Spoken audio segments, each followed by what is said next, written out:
Ketika pandemi datang, banyak orang yang tidak siap dengan keuangan mereka.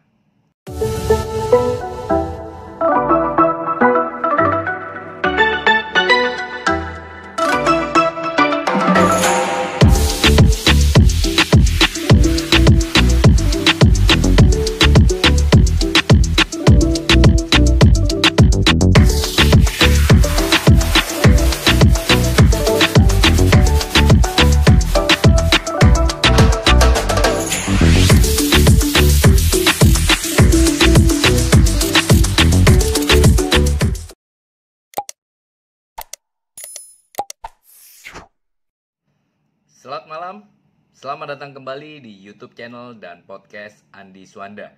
Ketika pandemi datang, banyak orang yang tidak siap dan terkejut, apalagi dalam mengelola keuangan.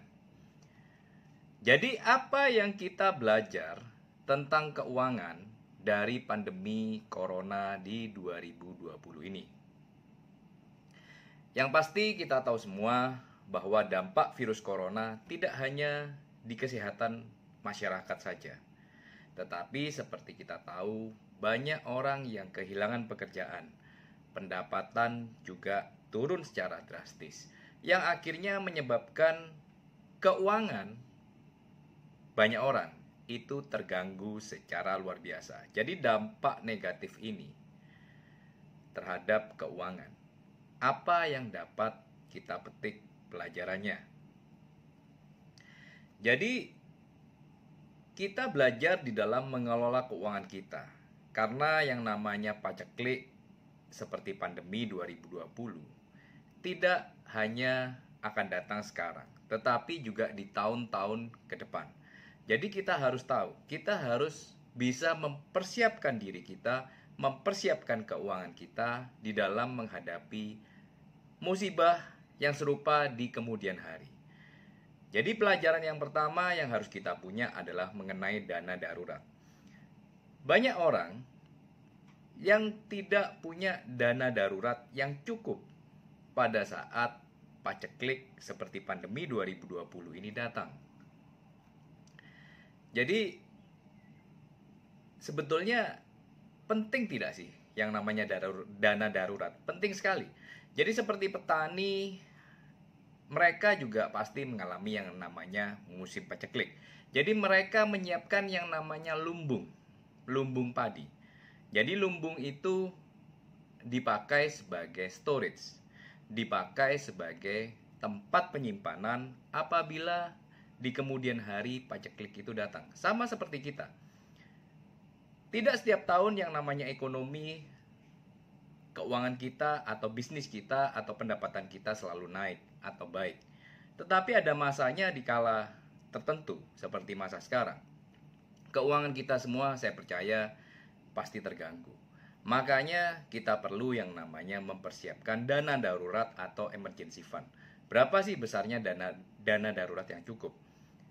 Kalau menurut saya minimal sebetulnya 1 tahun dari jumlah pengeluaran kita. Jadi kalau misalnya pengeluaran kita setiap bulan kurang lebih 10 juta, paling tidak kita mempunyai 120 juta di dalam tabungan kita, di dalam keuangan yang sewaktu-waktu kita bisa pakai. Karena yang namanya keadaan darurat seperti sekarang, itu Corona sudah berlangsung kurang lebih hampir setengah tahun.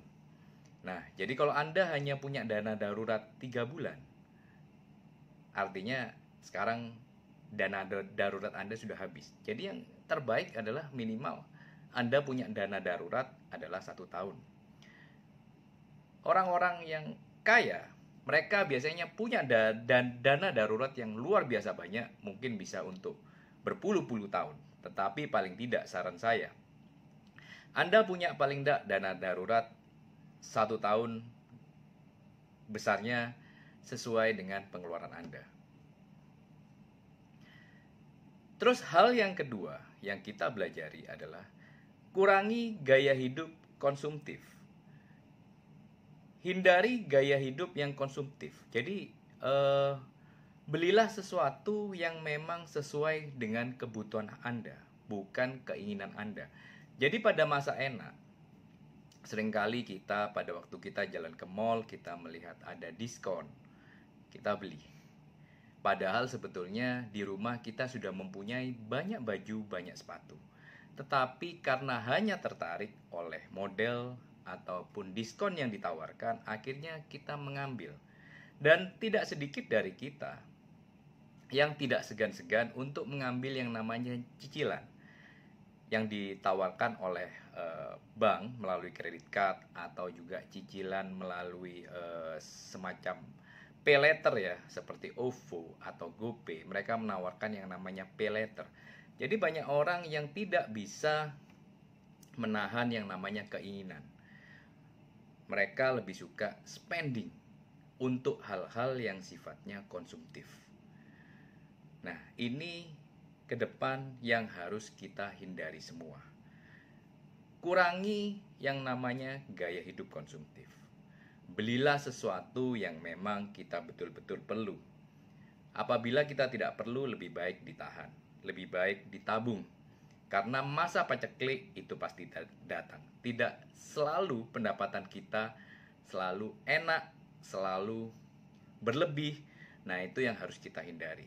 Jadi kurangi juga gaya hidup nyicil. Beli sepatu nyicil, beli baju nyicil, beli HP nyicil, semuanya dicicil. Jadi begitu Anda terima gaji di akhir bulan, tidak sampai akhir bulan depan, mungkin minggu kedua bulan sudah habis. Karena kenapa? Untuk bayar cicilan. Jadi sebisa mungkin hindari cicilan-cicilan yang tidak penting. Terus kemudian pelajaran ketiga yang kita pelajari dari pandemi ini adalah jangan over leverage. Leverage itu bagus di dalam investasi ataupun bisnis. Jadi leverage itu contohnya Anda beli properti. Leverage adalah Anda pinjam dengan institusi keuangan seperti bank. Itu memang bagus. Tetapi apabila Anda over leverage, itu akan bahaya untuk Anda.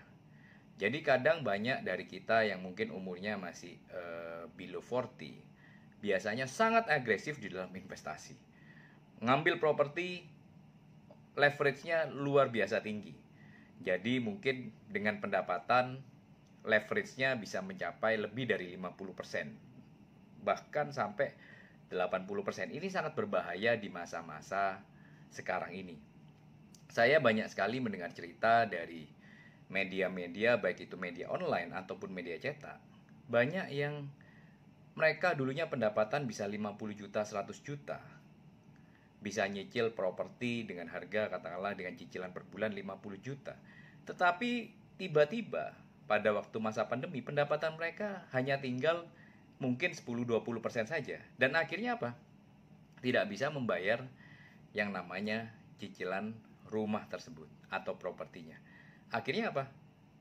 Propertinya harus terpaksa dijual dengan harga rugi ataupun yang paling parahnya harus terpaksa diambil secara paksa oleh institusi keuangan. Jadi di dalam kita mengelola keuangan, bukan berapa besar penghasilan Anda sehingga Anda bisa menjadi kaya raya, tetapi berapa banyak yang Anda bisa saving di tiap akhir bulan.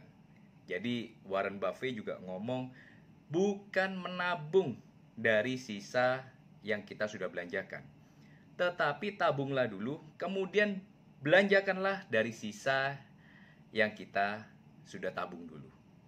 Semoga konten ini berguna bagi Anda. Dan salam sukses luar biasa. Thank you.